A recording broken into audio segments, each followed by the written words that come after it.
Salut à tous! Aujourd'hui, on va vous parler d'un événement qui a secoué l'ONU. Le Mali a fait des révélations explosives lors de son discours à l'Assemblée générale. Vous êtes prêts à découvrir les coulisses de cette affaire?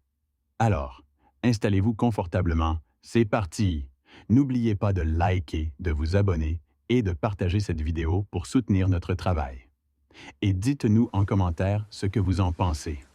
Je Let's donne go! maintenant la parole à son Excellence Abdoulaye Maïga, vice-premier ministre, ministre d'État, ministre de l'administration territoriale et de la décentralisation du Mali.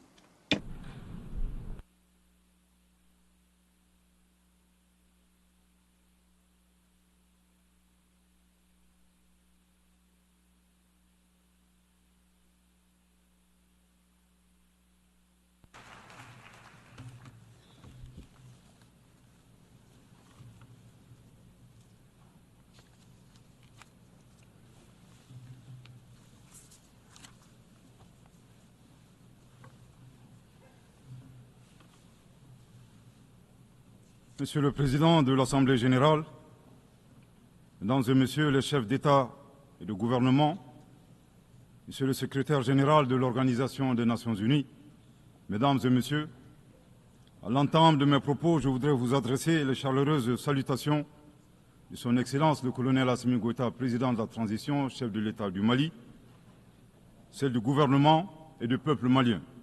Je voudrais ensuite vous adresser, Monsieur le Président, les chaleureuses félicitations de la délégation malienne pour votre brillante élection à la présidence de la 79e session de l'Assemblée générale. Votre beau pays, le Cameroun, pays africain frère et ami, entretient d'excellentes relations avec mon pays. Vous pouvez compter sur le soutien total du Mali dans l'accomplissement réussi de votre mandat. Je saisis également cette occasion pour féliciter votre prédécesseur, l'ambassadeur Denis Francis de Trinidad et Tobago, pour la manière remarquable avec laquelle il a conduit les travaux de la 78e session de l'Assemblée générale. Enfin, permettez-moi de réitérer à Monsieur le secrétaire général de l'ONU, Monsieur Antonio Guterres, nos encouragements à poursuivre les efforts pour la réalisation des nobles objectifs de notre organisation commune. Monsieur le Président, le 26 juin 1945, en signant la Charte des Nations unies à San Francisco, les peuples se sont résolument engagés, je cite, à préserver les générations futures du fléau de la guerre qui, 2 fois en l'espace d'une vie humaine, a infligé à l'humanité d'indicibles souffrances. Fin de citation. Aujourd'hui, l'occasion nous est offerte de nous prononcer sur le thème suivant, ne laisser personne de côté, agir ensemble pour la promotion de la paix, du développement durable et de la dignité humaine pour les générations présentes et futures. Le choix de ce thème qui intervient 79 ans après la signature de la Charte des Nations unies est-il un pur hasard ou le résultat d'une construction mentale? Nous l'ignorons. Cependant, force est de constater malheureusement que se pose encore avec forte acuité la problématique de la préservation des générations, non seulement celle du futur, mais également la nôtre. Est-ce pour autant un échec des Nations unies? Incontestablement, une évaluation objective avec des recommandations réalistes de notre système collectif serait salvatrice pour notre devenir. Monsieur le Président, le Mali salue la pertinence de ce thème qui est d'une actualité brûlante, tant il est vrai que les tensions et les guerres en cours continuent, hélas, de menacer la paix et la sécurité internationale, le développement et les droits fondamentaux des populations. Cette remarque est celle d'un pays qui a connu depuis 2012 une crise multidimensionnelle complexe ayant entraîné la perte de plus de la moitié de son territoire et de nombreuses victimes innocentes, suite à une association à la fois incestueuse et opportuniste de groupes terroristes et de groupes armés. Monsieur le Président, le drame du Mali remonte à l'allégeance à Al-Qaïda du groupe salafiste pour la prédication et le combat, le GSPC algérien, le 11 septembre 2006, exacerbé par l'intervention militaire hasardeuse de l'OTAN en Libye en 2011. La déstabilisation de ce pays frère a aggravé les facteurs d'insécurité dans nos pays, à savoir le terrorisme, les trafics en tout genre, le blanchiment de capitaux, les conflits communautaires manipulés par les terroristes et leurs sponsors étatiques étrangers et les actions violentes d'individus isolés. Pour leur part, les autorités maliennes, après avoir fait le constat de l'échec des forces internationales présentes sur le territoire national depuis 2013, ont décidé de reprendre leur destin en main. Ainsi, depuis le 7 juin 2021, après la prestation du serment de son Excellence le colonel Assimi Goïta comme président de la transition chef de l'État, s'est ouvert un vaste chantier d'équipement et de réorganisation des forces de défense et de sécurité associé à un projet de refondation du Mali. Les Assises nationales de la refondation, lancées en décembre 2021, ont permis aux Maliens de procéder à un diagnostic exhaustif des causes de la crise, puis d'adopter 517 recommandations pertinentes. À ce sujet, après avoir vécu une insécurité imposée par l'état de nature, le constat concernant le Mali est effarant. Violenté, humilié, pillé et torpillé, abandonné en plein vol, poignardé dans le dos, les expressions ne sont pas limitatives pour décrire la souffrance subie par le peuple et les forces de défense et de sécurité maliens. Fort de cette expérience et réalisant que le péril malien ne résultait que de l'état de nature, son Excellence le colonel Assimi Goïta, président de la transition chef de l'État, s'est contraint d'élaborer une vision réaliste de la géopolitique en convoquant un proverbe populaire en langue bambara, ici traduit librement et contextualisé, je cite, « La succulence de la sauce des uns dépend du pillage des bovins des autres ». Fin de citation. Thomas Hobbes, décrivant l'état de nature de manière identique, affirmait, je cite, que l'homme est un loup pour l'homme. Grâce à ce proverbe qui fait référence à la gastronomie et à la cinégétique, le chef de l'État décrit la dure réalité impitoyable des relations internationales et surtout la place de l'Afrique, dont le pillage des matières premières a servi au développement des autres et non celui des Africains dans leur grande majorité. À cette vision s'ajoute une orientation du chef de l'État qui appelle les Maliens, dans le cadre de la refondation, à redevenir eux-mêmes. En effet, le chef de l'État a procédé le 23 avril 2024 au lancement du programme national d'éducation aux valeurs, qui vise un retour aux sources sans lesquelles il serait difficile d'envisager un avenir radieux pour notre pays dans sa quête légitime de souveraineté. L'invitation à redevenir nous-mêmes nous serait faire l'économie de la question de savoir qui nous sommes. La réponse immédiate à cette interrogation est donnée par la devise du Mali, un peuple, une grande famille, nation cosmopolite, un but, magnifier la diversité dans l'unité, unis pour bâtir le bien commun, et enfin une foi, la foi à ce que Dieu a donné comme ressource pour la réalisation de la prospérité. En vue de donner plus de relief à la définition du Malien, le professeur Ibrahim Diaye, expert au sein du comité chargé de la mise en œuvre du programme national d'éducation aux valeurs, indique que le Malien se caractérise d'une part par 5 valeurs cardinales, à savoir l'humanitude, l'empathie, l'obligation de transmettre les valeurs humaines aux générations futures, le sens de l'honneur, l'acceptation de la différence et de l'altérité au plan sociétal, humain et culturel, et d'autre part, 5 principes inviolables en lien avec le pays lui-même, à savoir un Mali indivisible, inaliénable, non hypothécable, nul ne peut en disposer comme propriété privée, impérissable. Monsieur le Président, en privilégiant d'être eux-mêmes, les Maliens créent une troisième voie, ne pas devenir des prédateurs, des barbares sans foi ni loi, à la recherche des bovins d'autrui, ne pas devenir les éternelles victimes impuissantes face à la prédation. La voie médiane promue par le Mali consiste à réaliser notre développement en empruntant un chemin plus vertueux. Veiller au respect de notre souveraineté tout en respectant celle des autres. Refuser l'hétéronomie tout en refusant de nous ingérer dans les affaires intérieures des autres. Être ouvert à tous les partenariats sur une base gagnant-gagnant. Aussi, il est important de relever que ces principes et valeurs caractérisent, mutatis mutandis, les peuples frères du Burkina Faso et de la République du Niger. Concernant le processus de transition politique au Mali, il convient de rappeler que, à l'issue des Assises nationales de la refondation, le peuple malien a fait le choix de mener des réformes politiques avant d'organiser les élections, en vue d'ancrer profondément une gouvernance vertueuse. La mise en œuvre des recommandations des assises a permis d'engranger des résultats tangibles, notamment la mise en place de l'autorité indépendante de gestion des élections, l'adoption de la nouvelle constitution le 22 juillet 2023, suite à un référendum bien organisé, le parachèvement de la réorganisation territoriale et administrative, le renforcement de la lutte contre la corruption et la transparence de l'action publique, la relecture du code minier, plus équitable et favorisant le contenu local.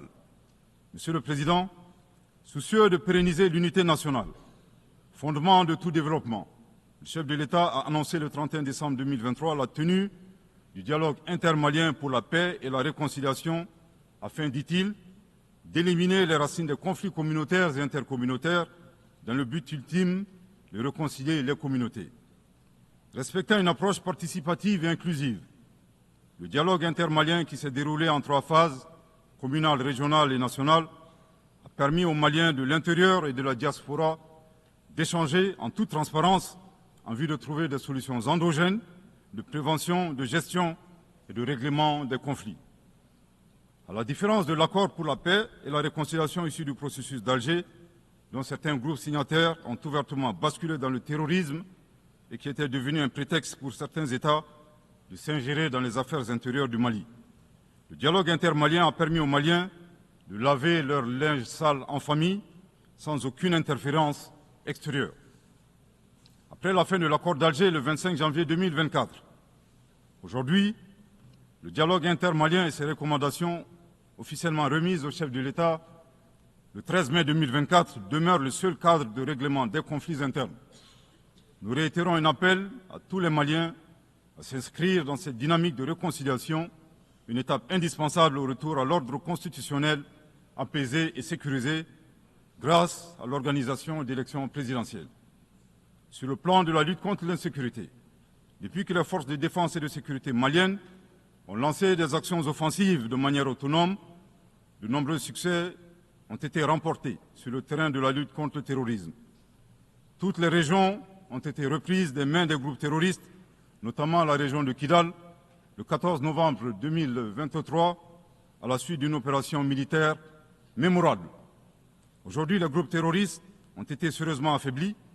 Les forces de défense et de sécurité sont déployées sur l'ensemble du territoire national.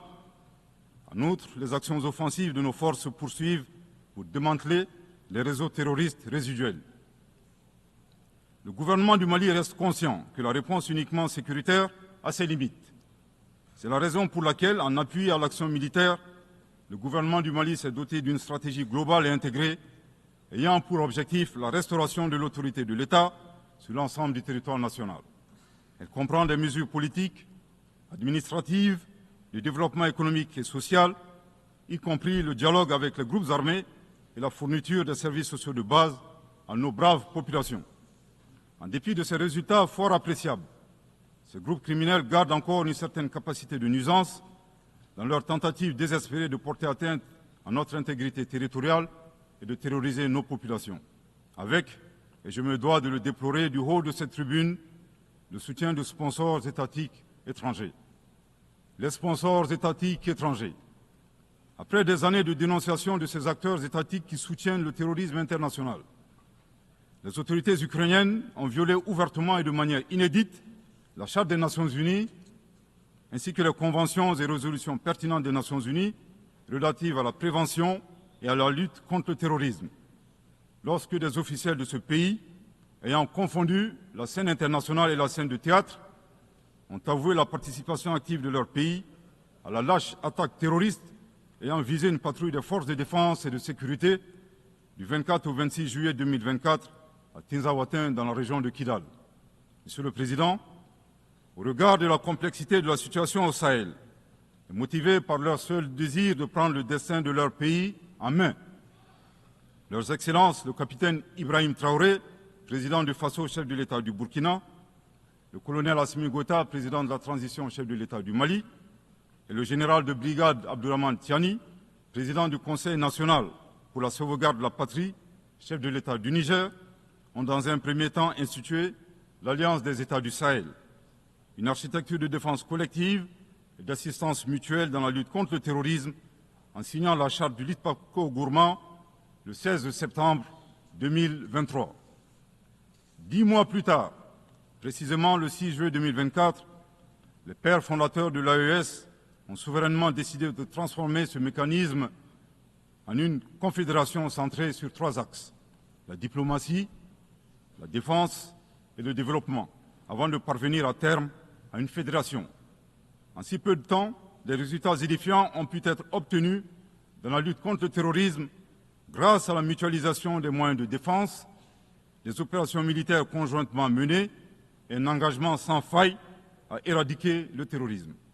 C'est la raison pour laquelle les États membres de la Confédération des États du Sahel ont adressé le 19 août 2024 une lettre conjointe au Conseil de sécurité des Nations Unies pour dénoncer le soutien des autorités ukrainiennes au terrorisme international, condamner l'agression contre le Mali, demander au Conseil de sécurité de prendre des mesures appropriées contre les autorités ukrainiennes.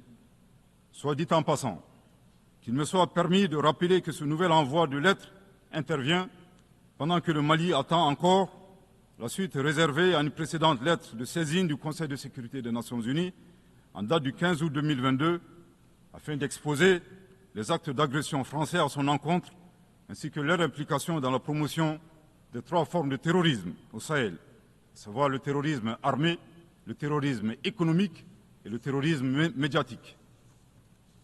Couvrant une superficie de 2 758 000 km², avec 71 millions d'habitants, majoritairement jeunes, un potentiel économique exceptionnel, un sous-sol riche de la quasi-totalité des éléments du tableau de Mendeleïev, la particularité de la Confédération des États du Sahel réside dans l'état d'esprit des chefs d'État, des peuples et des forces de défense et de sécurité de la Confédération, forts de leur dignité et de leur honneur.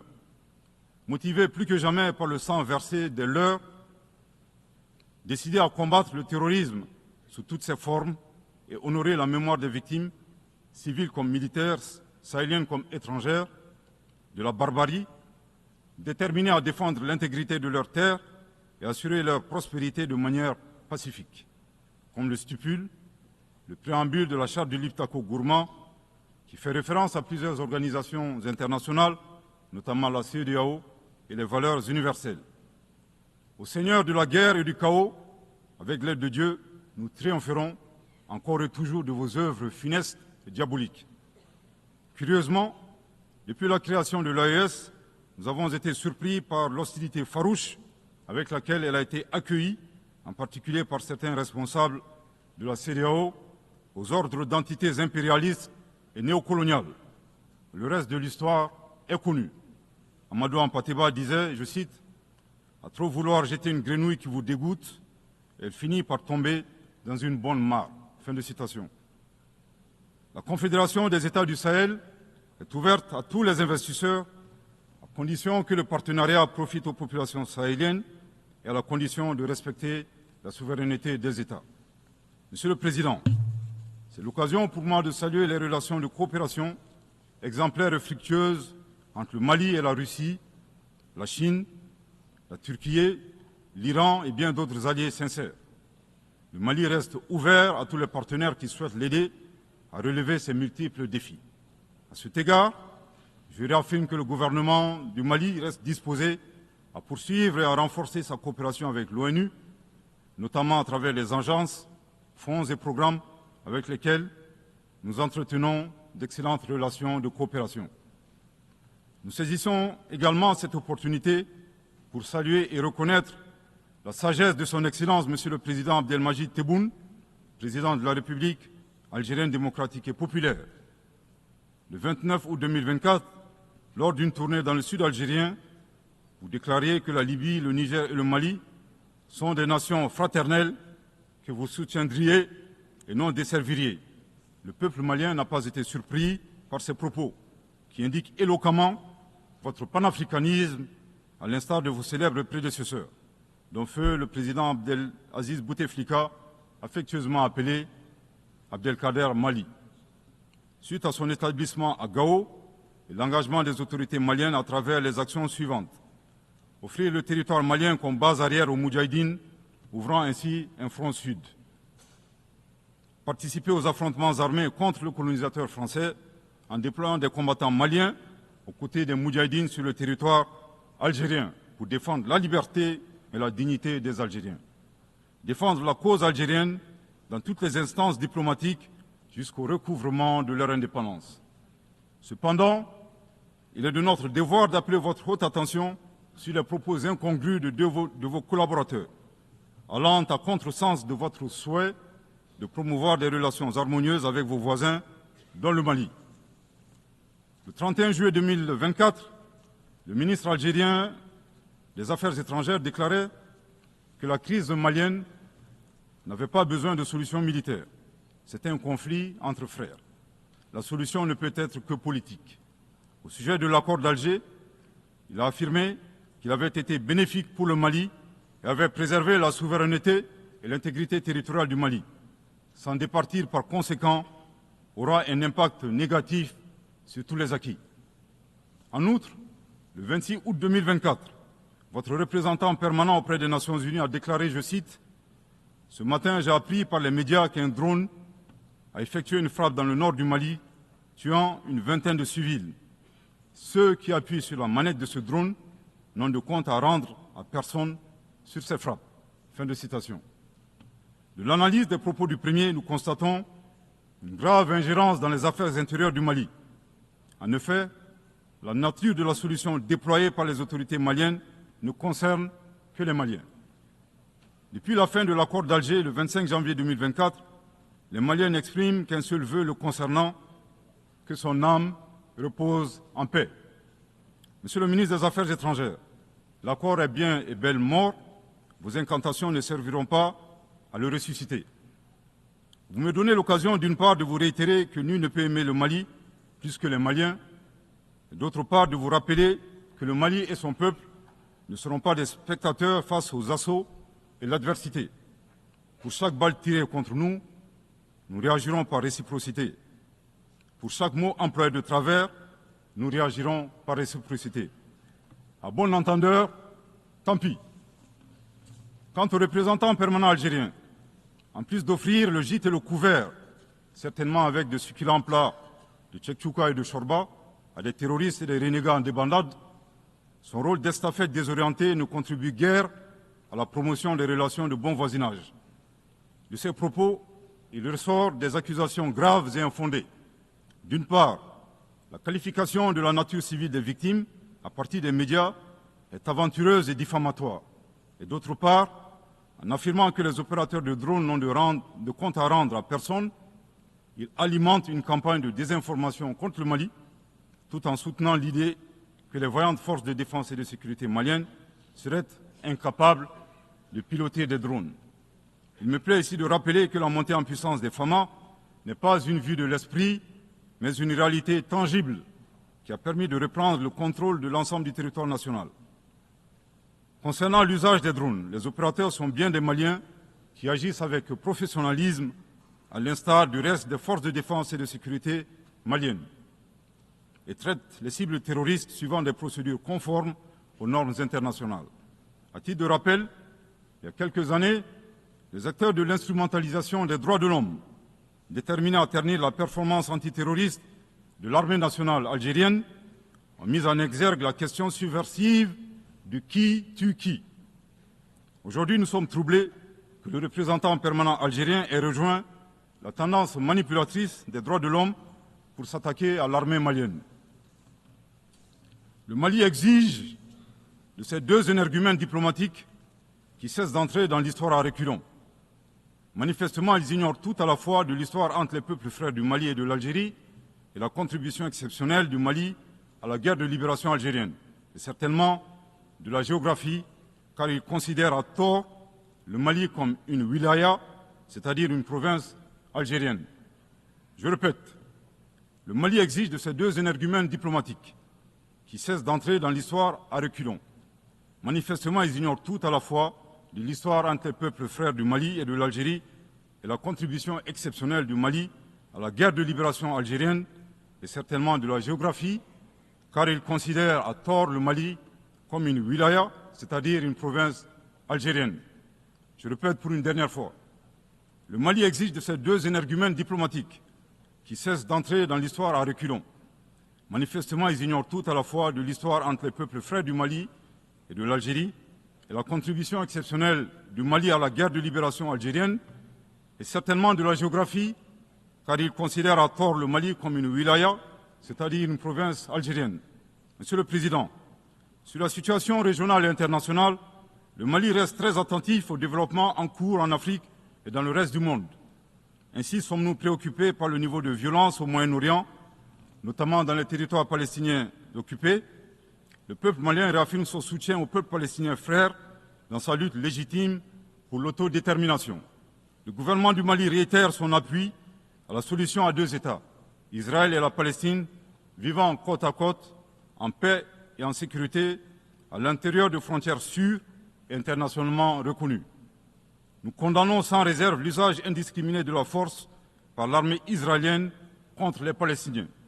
Au plan humanitaire, le Mali est préoccupé par la situation précaire des millions de réfugiés et de déplacés internes dans le monde, du fait des conflits armés, des catastrophes naturelles et des changements climatiques.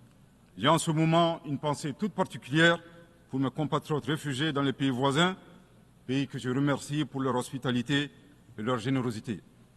Je voudrais les assurer que le gouvernement malien ne ménagera aucun effort pour continuer à les assister et pour créer les conditions leur permettant de rentrer dignement et en toute sécurité dans leur localité d'origine.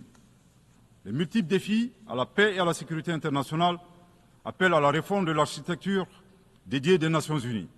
Dans la même veine, le Mali continue de plaider pour la réforme de la gouvernance mondiale politique, économique et financière afin de créer les conditions optimales et justes du développement de nos pays. Dans cette dynamique, le Mali continue de plaider pour la réforme des institutions financières internationales comme la Banque mondiale et le Fonds monétaire international. De même, nous saluons les modèles alternatifs et crédibles tels que les BRICS. Les changements climatiques constituent également une menace réelle pour les générations présentes et futures. Nous devons avoir le courage de sortir du dogmatisme ambiant et des jeux d'intérêts étroits concernant cette problématique. À cet égard, le temps est venu de mettre effectivement en œuvre les décisions de nos sommets et de nos COP. Il est nécessaire que les pays à l'origine du réchauffement climatique assument leurs responsabilités pleines et entières, y compris celle de soutenir les efforts des pays du Sud pour un développement respectueux de l'environnement. Monsieur le Président, pour terminer, je voudrais faire observer que cette 79e session de l'Assemblée générale se tient dans un contexte de défis immenses pour nos États et pour nos institutions multilatérales. La paix et la sécurité internationale n'ont jamais été autant menacées depuis les deux grandes guerres, y compris par le terrorisme international et l'extrémisme violent. Dans un tel contexte, il sera difficile d'atteindre les objectifs de développement durable à l'horizon 2030 en termes d'éducation, de santé, d'accès à l'eau potable, d'énergie et de justice.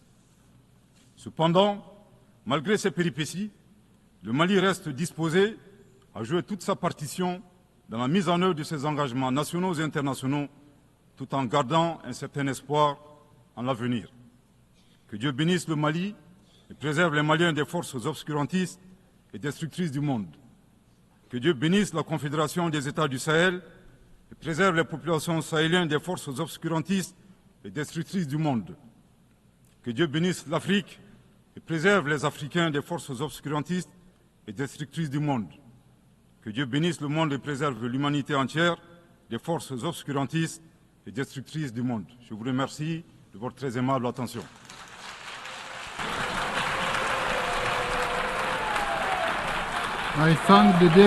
Je remercie Monsieur le vice-premier ministre, ministre d'État, ministre de l'administration territoriale et de la décentralisation du Mali. C'est fini. J'espère que vous avez aimé la vidéo. Dites-moi ce que vous en pensez en commentaire et n'oubliez pas de liker.